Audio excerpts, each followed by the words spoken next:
சேனலுக்கு இனி அன்பு சகோதர சகோதரிகளை அன்போடு வரவேற்கிறோம். நம்ம சேனலை சப்ஸ்கிரைப் பண்ணிக்கோங்க, லைக் பண்ணிக்கோங்க, ஷேர் பண்ணிக்கோங்க, பெல் ஐக்கானை கிளிக் பண்ணிக்கோங்க. அப்போ தான் நம்ம போகிற வீடியோ நோட்டிஃபிகேஷன் அடுத்தடுத்து உங்களுக்கு வரும். இப்போ ஆர்ஆர்பி குரூப் டி சிலபஸ் எல்லாருமே ஆல்ரெடி எடுத்து படிச்சிருப்பீங்க. சப்போஸ் ஏதாவது ஒரு டாபிக் நீங்கள் விட்டுட்டீங்க அப்படின்னா அதை அந்த சம்மந்தமாக எதுவும் படிக்கணுன்னா இங்கே எடுத்து படிச்சுக்கோங்க. ஸோ அதுக்காக தான் இன்றைக்கி நம்ம இதை அப்லோட் பண்ணுறோம். இதுக்கு எடுத்துக்காட்டாக இப்போ என்னென்னா ஒரு டாப்பிக்லேருந்து எப்படியெல்லாம் கேட்கலாம் அப்படிங்கிறத நான் உங்களோட ஷேர் பண்ணுறேன். ஸோ ஃபஸ்ட்டு ரயில்வே பாடத்திட்டத்தில் ஃபஸ்ட்டு மேக்ஸ் கேட்பாங்க, அடுத்து ஜென்ரல் இன்டெலிஜென்ஸ் அண்ட் ரீசனிங் கேட்பாங்க, அடுத்து ஜென்ரல் சயின்ஸ் கேட்பாங்க, அடுத்து கரண்ட் அஃபேர்ஸ் கேட்பாங்க. ஸோ மேக்ஸில் உங்களுக்கு 30 மார்க்குக்கு வரும். General intelligence and reasoning 20 mark, general science 25 mark and current affairs உங்களுக்கு 25 மார்க். அதாவது 25 கேள்விகள் 20 கேள்விகள் 30 கேள்விகள் அப்படின்னு கேட்பாங்க.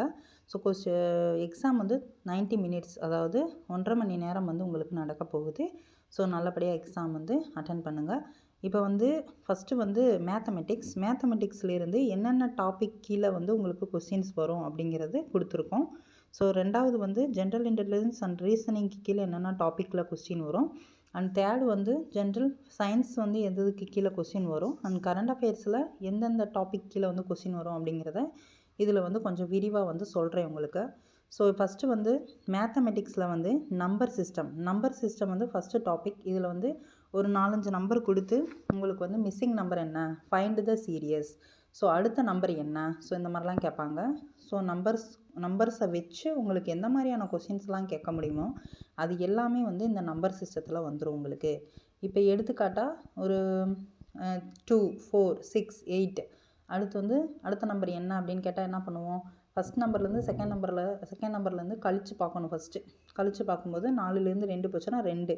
ஸோ நெக்ஸ்ட்டு 6லேருந்து 4 போச்சுன்னா 2. ஸோ கீழே பார்த்தீங்க அப்படின்னா எவ்வளோ வித்தியாசம் வருது, 2 2 2 தான் வருது. அப்போ நம்ம ஆன்சர் என்ன வரும், அடுத்து அதே 2 வித்தியாசத்தில் தான் வரப்போகுது, ப்ளஸ் பண்ணியிருக்காங்க 2. ஸோ அடுத்து 8க்கு அப்புறம் 10. ஸோ ஆன்சர் பாருங்கள் 10 இருக்கும், 10 நீங்கள் போட்டுடலாம். இது ஒரு எக்ஸாம்பிளாக தான் நான் சொல்கிறேன். ஸோ இந்த மாதிரி எப்படி வேணாலும் கஷ்டமான கொஸ்டின்ஸ் கொடுக்கலாம். ப்ரைம் நம்பர்ஸ் கொடுக்கலாம், அதில் நெக்ஸ்ட் நம்பர் என்ன, மைனஸ் நம்பர் கொடுக்கலாம், +1 நம்பரை கூட்டுற மாதிரி கொடுக்கலாம், +100 கொடுக்கலாம், +10, 100, 1000 கூட்டுற மாதிரி கொடுக்கலாம், 25, 50, 75 கூட்டுற மாதிரி கொடுக்கலாம். அதே மாதிரி ஸ்கொயரில் கொடுக்கலாம், க்யூப்பில் கொடுக்கலாம், எப்படி வேணாலும் கொடுக்கலாம் உங்களுக்கு.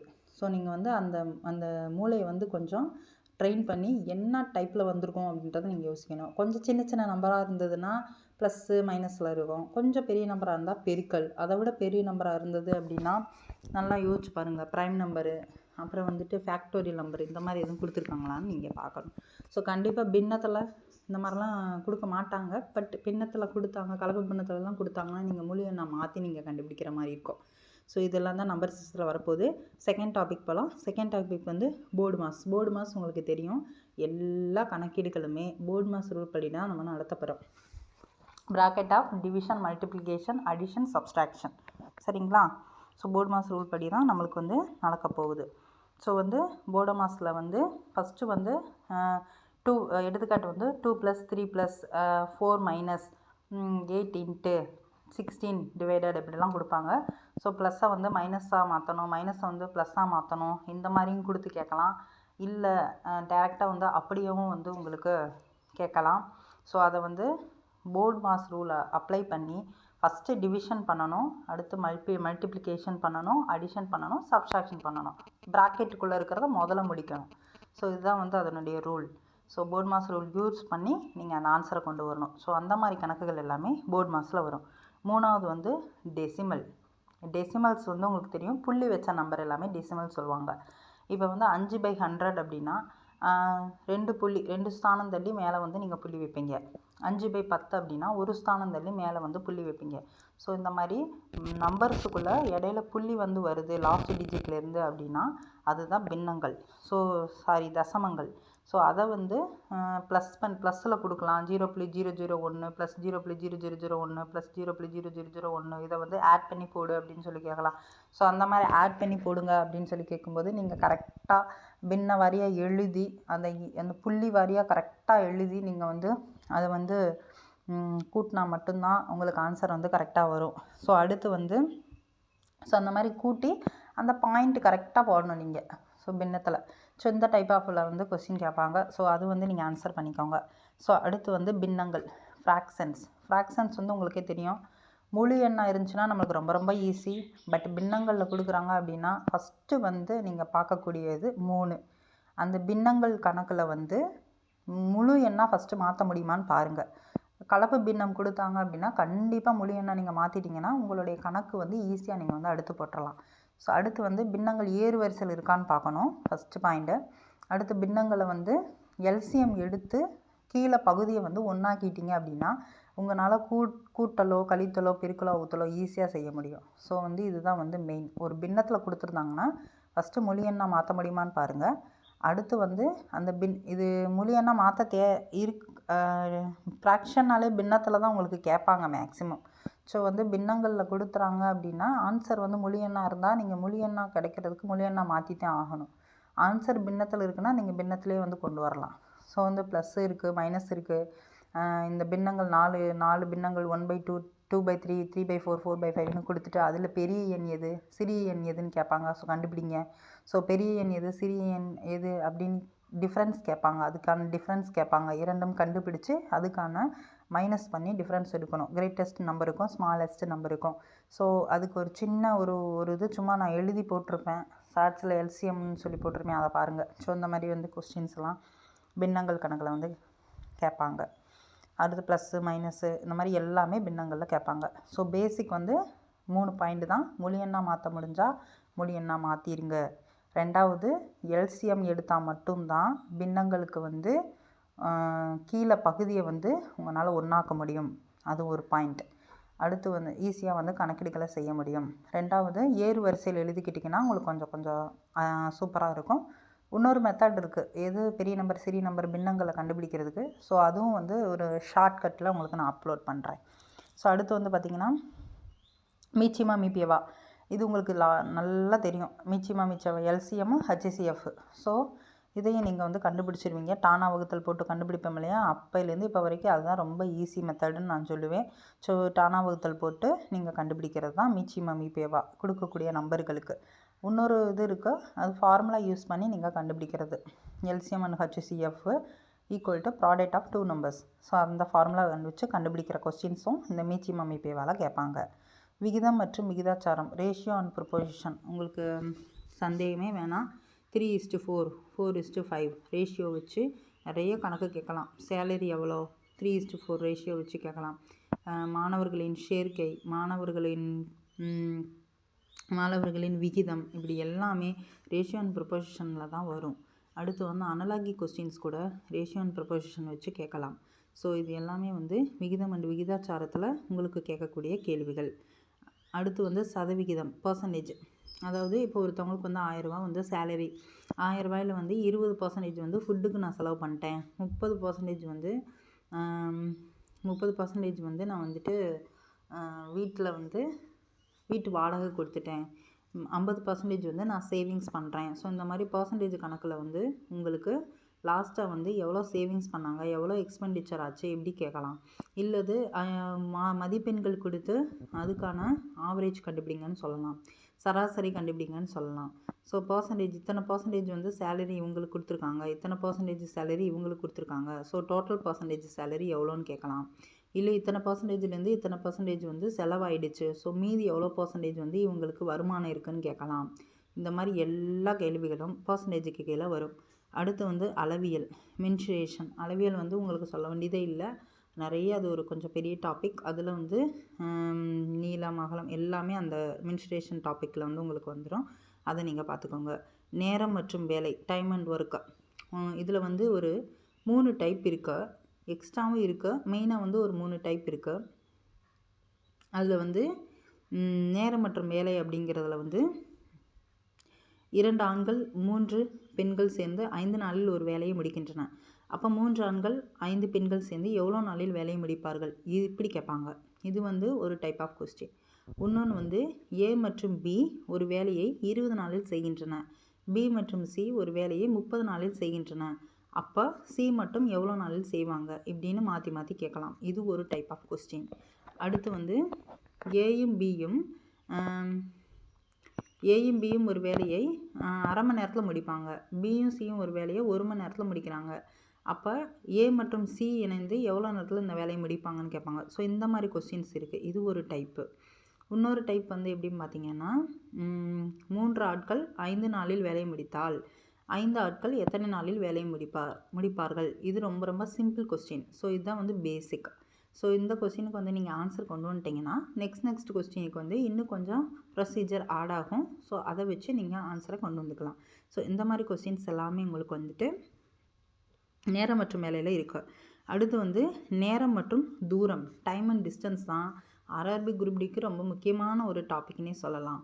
ஏன்னா இதுக்கு கீழே தான் ட்ரெயின் கணக்கு, பஸ்ஸு, எந்த கணக்குனாலும் வரப்போகுது. இப்போ நேரம் மற்றும் தூரம் கணக்கில் உங்களுக்கு தெரிய வேண்டியது முதல் 3. அது என்னென்ன? Speed, distance, time. இந்த 3 வச்சு தான் நீங்கள் ஃபார்முலா இருக்குது, அதை வச்சு கண்டுபிடிக்க போகிறீங்க. அடுத்து வந்து கிலோமீட்டர் பெர் ஹவரை மீட்டர் பெர் செகண்டாக எப்படி மாற்றணும், மீட்டர் பெர் செகண்டாக கிலோமீட்டர் பெர் ஹவராக எப்படி மாற்றணும்னு உங்களுக்கு தெரிஞ்சிருக்கணும். ஸோ 5/18, 18/5 இந்த 2 நம்பரும் மனப்படமாக வச்சுக்கோங்க. எதை வந்து எங்கே மாற்றணும், எந்த இடத்துல எந்த ஆன்சர் கேட்டிருக்காங்கன்னு பார்த்து அதுக்கு தகுந்த மாதிரி தான் நீங்கள் அப்ளை பண்ணணும். ஸோ இதில் எப்படி கேள்வி கேட்பாங்க அப்படின்னு பார்த்தீங்கன்னா, இதுலேயும் ஒரு 3 வெரைட்டி ஆஃப் கேள்வி வந்து இருக்குது. அது என்ன அப்படின்னு பார்த்தீங்க அப்படின்னா, 2 ட்ரெயின் வந்து ஒரே டைரெக்ஷனில் போகுது, எந்த ட்ரெயின் முன்னாடி போகும்? 2 ட்ரெயின் ஆப்போசிட் டைரெக்ஷனில் போகுது, எந்த ட்ரெயின் வந்து முதல் போகும்? எந்த ட்ரெயின் வந்து வேகமாக போகும்? ஸோ இந்த மாதிரி கேட்பாங்க. அடுத்து வந்து 10 கிலோமீட்டர் பர் ஹவருக்கு வந்து ஒரு ட்ரெயின் போயிட்டுருக்கு, அது வந்து 100 மீட்டரை வந்து எவ்வளோ நேரத்தில் சென்றடையும் இப்படி கேட்பாங்க. ஸோ ஸ்பீடு கேட்பாங்க, டிஸ்டன்ஸ் கேட்பாங்க, இல்லாட்டி டைம் கேட்பாங்க. இந்த 3 வச்சு தான் இந்த கேள்விகள் எல்லாமே அமையும். ஸோ பேசிக் கண்டிப்பாக தெரிஞ்சுக்கோங்க. பேசிக் ஃபார்முலா ஸ்பீடு கண்டுபிடிக்கிறது, டிஸ்டன்ஸ் கண்டுபிடிக்கிறது, அந்த டைம் கண்டுபிடிக்கிறது தான். இந்த 3 வச்சாலே உங்களுக்கு ஈஸியாக வந்து இந்த டாபிக் வந்து நீங்கள் கிளியர் பண்ணிடலாம். ப்ளஸ் அடிஷ்னலாக வந்து இன்னொன்று வரும், ஸ்பீட் அண்ட் போட் அண்ட் ஸ்ட்ரீம்ஸ்னெல்லாம் வரும். ஸோ அது வந்து இதுக்கு அடிஷ்னல். அது இதில் பேசிக் நீங்கள் படித்தா மட்டும்தான் போட்ஸ் அண்ட் ஸ்ட்ரீமெல்லாம் நீங்கள் வந்து எழுத முடியும். ஸோ அடுத்து வந்து பார்த்திங்கன்னா எளிய மற்றும் கூட்டு வெட்டி, சிம்பிள் அண்ட் காம்பவுண்ட் இன்ட்ரெஸ்ட். இதில் வந்து நீங்கள் தெரிஞ்சுக்க வேண்டியது 2 விஷயம். ஒன்று தனி வெட்டி, இன்னொன்று கூட்டு வெட்டி. தனி வெட்டி அப்படிங்கிறது வந்து PNR/100, அடுத்து PTR/100 எப்படி வேணாலும் நம்ம சொல்லலாம். இதில் உங்களுக்கு தெரிஞ்சுக்க வேண்டியது அசல்னா என்ன, வட்டினா என்ன, காலம் அதாவது 2 ஆண்டுகளா மாதங்களா என்னங்கிறத கவனமாக பார்க்கணும். ஆன்சர் வந்து ஆண்டில் கேட்குறாங்களா மாதங்களில் கேட்குறாங்களான்னு கவனமாக பார்க்கணும். தனி வெட்டிக்கான ஃபார்முலா இவ்வளோ தான், PNR/100. இதே மாதிரி இன்னொரு ஃபார்முலாவும் இருக்குது. அது வந்து கூட்டு வெட்டிக்கும் தனி வெட்டிக்கும் இடையான வித்தியாசம் என்னன்னு கேட்பாங்க ஒரு சில கேள்வி. ஸோ அதுக்கான ஃபார்முலாவும் நீங்கள் படித்து வச்சுக்கணும். அடுத்து வந்து கூட்டு வெட்டிக்குன்னு தனியாக ஃபார்முலா இருக்குது, P+1/r × 100 சொல்லி கூட்டு வெட்டிக்குமே தனியாக ஃபார்முலா இருக்குது. ஸோ அதையுமே வந்து நீங்கள் படித்து வச்சுக்கணும். நார்மலாக ஈஸியாக போடக்கூடிய கூட்டு வெட்டி எப்படின்னா, இப்போது 2000 இருக்குது, 2000 4% வந்து வட்டி, 3 வருஷத்துக்கு கூட்டு வெட்டி எவ்வளோன்னு கேட்குறாங்கன்னு வச்சுக்கலாம். அப்போ நீங்கள் என்ன பண்ணுவீங்க? ஃபஸ்ட்டு 2000க்கு 4% வட்டி எவ்வளோன்னு கண்டுபிடிச்சிட்டு அந்த வட்டியோட 2000 கூட்டி ஒரு அமௌண்ட் வரும். அந்த அமௌண்ட்டுக்கு தான் 2வது வருஷத்துக்கு நீங்கள் 4% கண்டுபிடிக்கணும். திருப்பி ஒரு அமௌண்ட் வரும், அந்த அமௌண்ட்டுக்கு 3வது வருஷத்துக்கு 4% கண்டுபிடிக்கணும். ஸோ இப்படி வந்து கையிலேயே வந்து ஃபார்முலா எல்லாமே போட்டு நீங்கள் கண்டுபிடிக்கலாம். அப்படி கண்டுபிடிக்கும்போது லாஸ்ட்டில் வரதை வந்து நீங்கள் அசல் வந்து கழிக்கணும். ஸோ வந்து அசல் எவ்வளோ, வட்டி எவ்வளோ அப்படிங்கிறதெல்லாம், மொத்த தொகை எவ்வளோ, கூட்டுத்தொகை எவ்வளோ, இதெல்லாம் நீங்கள் தெரிஞ்சு வச்சுக்கணும். அதுதான் வந்து இந்த இதுக்கு ரொம்ப முக்கியமானது. அடுத்து வந்து லாபம் மற்றும் நட்டம். லாபம் மற்றும் நட்டம் அப்படிங்கிறது வந்து என்ன அப்படின்னு பார்த்தீங்கன்னா, ப்ராஃபிட் அண்ட் லாஸ். இப்போ வந்து ஒரு பொருள் வந்து வாங்குறீங்க, வாங்கின பொருளோடைய 100 ரூபாய்க்கு ஒரு பொருள் நம்ம வாங்குகிறோம்ப்பா. அப்போ அந்த 100 ரூபாய் அப்படிங்கிறது அந்த பொருளோட அடக்க விலை. அந்த பொருளை வந்து நம்ம வந்து ஒரு 120 ரூபாய்க்கு விற்கிறோம்னு வச்சுக்கோங்களேன். அப்போ வாங்கிய விலை 100 மைனஸ் விற்ற விலை வந்து 120, பேலன்ஸ் வந்து 20 ரூபா ப்ளஸ் 20ன்னு கிடைக்கும் இல்லையா? அப்போ நம்மளுக்கு வந்து லாபம். இதே வந்துட்டு நம்ம அந்த பொருளை 80 ரூபாய்க்கு விற்றோம்னு வச்சுக்கோங்க, 100 ரூபாய்க்கு வாங்கி 80 ரூபாய்க்கு விற்கிறோம்னு வச்சுக்கோங்க, நம்மளுக்கு வந்து 20 ரூபா என்ன ஆகும்? நட்டம் ஆகும். அப்போ வந்து அது வந்து நம்மளுக்கு நட்டம். இவ்வளோதாங்க, பேசிக் இதாங்க. இதை வச்சு தான் எல்லா கொஸ்டின் கேட்பாங்க. இன்னொரு இது என்ன அப்படின்னு கேட்டிங்கன்னா, ப்ராஃபிட் பர்சன்டேஜ் நஷ்டத்துக்கான பர்சன்டேஜ் கேட்க போகிறாங்க, அவ்வளோதான். ஸோ அதுக்கு வந்து ஃபார்முலா இருக்குது. இன்ட்டு 100 வந்து நீங்கள் போடணும். ஸோ காஸ்ட் ப்ரைஸ் எவ்வளோ, சேல் ப்ரைஸ் எவ்வளோ அப்படின்றத வந்து கண்டிப்பாக வந்து மனசில் வச்சுட்டு என்ன கொஸ்டின் கேட்குறாங்க அப்படின்றத பார்த்துன்னு நீங்கள் கரெக்டாக ஆன்சர் பண்ணணும். ஸோ அந்த டைப்பில் தான் உங்களுக்கு வந்து கொஸ்டின் வரப்போகுது. சரிங்களா? ஒரு பொருள் 100 ரூபாய்க்கு வாங்கியிருக்கோம், அதை வந்து 110 ரூபாய்க்கு நம்ம வந்து சேல் பண்ணுறோம். ஸோ லாப சதவீதம் எவ்வளவு, அல்லது லாபம் அல்லது நஷ்ட சதவீதம் எவ்வளவு அப்படின்லாம் கேட்பாங்க. ஸோ வந்து நீங்கள் அந்த பொருளான அடக்க விலையை வச்சு நீங்கள் ஃபஸ்ட்டு அந்த பொருள் லாபமாக நட்டமானு கண்டுபிடிச்சிட்டு நெக்ஸ்ட்டு வந்து நீங்கள் என்ன பண்ணணும், அந்த பொருளுக்கான நஷ்ட சதவீதத்தை கண்டுபிடிக்கணும். அதே மாதிரி ரெண்டு இது கொடுத்து லாபமா நஷ்டமா அப்படின்னு கேட்பாங்க. ரெண்டுத்துக்கான லாபம் நஷ்டத்துக்கான வித்தியாசம் எவ்வளோன்னு கேட்பாங்க. ஸோ அந்த மாதிரிலாம் கொஸ்டின்ஸ் எல்லாம் வரும். ஸோ அந்த மாதிரி கொஸ்டின்ஸ்லாம் நீங்கள் அதில் வந்து கண்டுபிடிச்சிக்கலாம். ஸோ இது மாதிரி பேசிக் கொஸ்டின்ஸ் தான் வந்து லாபம் என்ற நட்டத்தில் வந்து வருங்க. அடுத்து வந்து இயற்கணிதம், அல்ஜீப்ரா பற்றி சொல்லவே வேண்டியதில்லை, நிறைய இருக்குது அதில். அடுத்து வந்து வடிவியல் மற்றும் முக்கோணவியல், ஜியாமெட்ரி அண்ட் ட்ரிக்னாமெட்ரி. வடிவியல் அண்ட் முக்கோணவியல்லையும் உங்களுக்கு சதுரம், முக்கோணம் எல்லாமே இந்த 2 டாப்பிக்குள்ளே தான் வரும். அல்ஜீப்ராக்குள்ளேயும் இதுக்குள்ளேயும் வரும் உங்களுக்கு. சதுரம், நாற்கரம், வட்டம், மூலைவிட்டம் எல்லாத்துக்கும் ஃபார்முலா தான். ஃபார்முலாவை வந்து நீங்கள் பேஸ் பண்ணி படிச்சுட்டு அடுத்துல பக்கம்னா என்ன, மூலைவிட்டம்னா என்ன, ஏ என்ன, ஆர் என்ன, பை ஆர் ஸ்கொயர்டு வச்சுன்னா பைக்கு என்ன வேல்யூ. ஸோ பைக்கு வந்து 22/7 ப்ளஸ் அதை இன்னொரு வேல்யூவை எப்படி போடலாம், 3.14 அதை அடித்தோம்னா 3.14 வரும். ஸோ இந்த மாதிரி வந்து நீங்கள் கண்டுபிடிக்கணும். அடுத்து வந்துட்டு அடிப்படை புள்ளி விவரங்களில் வந்து டேட்டாபேஸ் சம்மந்தமான கொஸ்டின்ஸ் வந்து உங்களுக்கு கேட்குவாங்க. அதெல்லாம் நீங்கள் வந்து பார்த்துக்கணும். அடுத்து வந்து பார்த்திங்கன்னா வர்க்கமூலம். டேட்டாபேஸ் கொடுத்துட்டு அந்த டேட்டாபேஸ்லேருந்து எத்தனை பர்சன்டேஜ் வந்து இப்போ வந்து ஒரு 10% வந்து டீ குடிக்கிறாங்க, 10% வந்து காஃபி குடிக்கிறாங்க, அப்போ எத்தனை பர்சன்டேஜ் மக்கள் வந்து டீ காஃபி குடிக்கிறாங்க. ஸோ இந்த மாதிரி கொஸ்டின்ஸ் எல்லாம் வந்து டேட்டாபேஸ் எல்லாம் அடிப்படை புள்ளி விவரங்களில் வந்து கொடுத்து கேட்பாங்க. டேட்டாபேஸ் கொஸ்டின்ஸ் இது வந்து டேட்டா இன்டர்பிரிட்டேஷன் சொல்லுவாங்க. ஸோ சிம்பிளாக இருந்தால் அந்த கொஸ்டின்ஸ் எல்லாம் நீங்கள் அட்டன் பண்ணுங்கள். அது மேக்ஸிமம் கொஞ்சம் பெருசாக தான் வரும் உங்களுக்கு. ஸோ பெருசாக இருந்தது அப்படின்னா நீங்கள் லாஸ்ட்டாக வந்து நீங்கள் அந்த கொஸ்டின் வந்து அட்டன் பண்ணிக்கோங்க. அடுத்து வந்து வர்க்கமூலம் வந்து ஸ்கொயர் ரூட் உங்களுக்கு தெரியும் இல்லையா? ஸோ 2ஓட ஸ்கொயர் ரூட்டு, இப்போ 3ஓட ஸ்கொயர் ரூட்டு, அதுக்கெல்லாம் வந்து மல்டிப்ளை, அந்த நம்பரை அதே நம்பரால் பெருக்கணும், அதுதான் வந்து ஸ்கொயர் ரூட்டு. ஸோ அதை வந்து நீங்கள் கண்டுபிடிக்கணும். அடுத்து வந்து வயது, அந்த மாதிரியான கொஸ்டின்ஸ்லாம் உங்களுக்கு ரூட்டில் கொடுப்பாங்க. ரூட்டில் கொடுக்கறதுக்கு நீங்கள் வந்து கொஞ்சம் வாய்ப்பாடெல்லாம் படித்து வச்சுக்கோங்க ரூட் கணக்குக்கு. ஸோ அந்த மாதிரி படிச்சிங்கன்னா உங்களுக்கு ஈஸியாக இருக்கும்.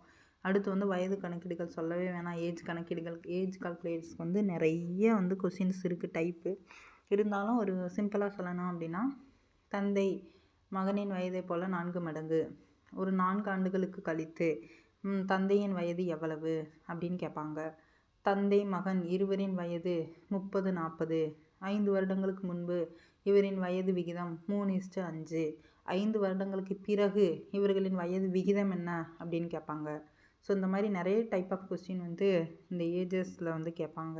ஸோ அதுக்கு தகுந்த மாதிரி நீங்கள் படிக்கணும். இதில் இன்னொரு விஷயம் என்னன்னு பார்த்தீங்க அப்படின்னா, தற்போதைய வயது கேட்குறாங்களா, 5 வருடங்களுக்கு முன்பு கேட்குறாங்களா, 5 வருடங்களுக்கு பின்பு கேட்குறாங்களான்னு கரெக்டாக கொஸ்டினை வாசிங்க. அடுத்து வந்து கொடுத்துருக்கக்கூடிய வயது கணக்கீடுகளில் கொடுத்துருக்குறாங்க இல்லையா, அந்த கொஸ்டின்ஸ்க்கு எல்லாமே வந்து ஒரு சின்ன வேறுபாடு இருக்கும். அந்த வேறுபாடு கொஞ்சம் மாறினாலும் கணக்கு தப்பாக போயிடும். ஸோ அதை நீங்கள் வந்து பார்த்துக்கோங்க. அடுத்து வந்து நாட்காட்டி மற்றும் கடிகாரம். நாட்காட்டி மற்றும் கடிகாரத்தில் வந்து ஒன்றும் இல்லைங்க. இப்போ கிளாக்கு கொஸ்டின்ஸ் எல்லாம் பார்த்தீங்க அப்படின்னா எப்படி இருக்கும் அப்படின்னா, இப்பொழுது கடிகாரத்தில் 30 டிகிரி கோணத்தில் மணி காட்டுகிறது, 12 மணிக்கு எத்தனை டிகிரி கோணத்தில் மணி காட்டும். ஸோ இந்த மாதிரி கொஸ்டின்ஸ் எல்லாம் கேட்பாங்க. கேலண்டரில் வந்து பார்த்தீங்க அப்படின்னா, இன்றைக்கி திங்கக்கிழமை, 71 நாட்கள் கழித்து என்ன கிழமை வரும், இது ஒரு டைப் ஆஃப் கொஸ்டின். ரெண்டாவது வந்து இன்றைக்கி 21/2000, 2025, 2027 ஜனவரி 21 என்ன கிழமை வரும் அப்படின்னு கேட்பாங்க. இல்லை என்ன தேதி வரும், திங்கட்கிழமை என்ன தேதி வரும் அப்படின்னு கேட்பாங்க. ஸோ ஒன்று தேதி கேட்பாங்க, இல்லாட்டி கிழமை கேட்பாங்க. ஸோ அதுக்கு ரெண்டுக்குமே வந்து 2 ஆப்ஷன்ஸ் இருக்குது, ரெண்டு டைப் இருக்குது. ஸோ அதை நீங்கள் வந்து பார்த்துக்கோங்கப்பா. அடுத்து வந்து குழாய்கள் மற்றும் தொட்டிகள், பைப்ஸ் அண்ட் சிஸ்டம்ஸ் சொல்ல வேண்டியது இல்லை. ஒரு குழாய் ஏ என்ற குழாய் 1 மணி நேரத்தில் ஒரு தொட்டியை நிரப்புகிறது. பி என்ற குழாய் 2 மணி நேரத்தில் ஒரு தொட்டியை நிரப்புகிறது. 2 குழாய்களும் சேர்ந்து எவ்வளோ நேரத்தில் தொட்டியை நிரப்பும்? இது பேசிக். ஏ என்ற குழாய் இன்னொரு டைப் எப்படி வரும்னா, ஏ என்ற குழாயும் பி என்ற குழாயும் 2 மணி நேரத்தில் தொட்டியை நிரப்புகிறது. 1 மணி நேரம் சென்று ஏ என்ற குழாய் திறந்து விடப்படுகிறது. மீண்டும் ஏ என்ற குழாய் பி என்ற குழாய் தொட்டியை நிரப்புகிறது. எவ்வளோ நேரத்தில் தொட்டியை நிரப்பும் அப்படிங்கிறத பைப் அண்ட் சிஸ்டம்.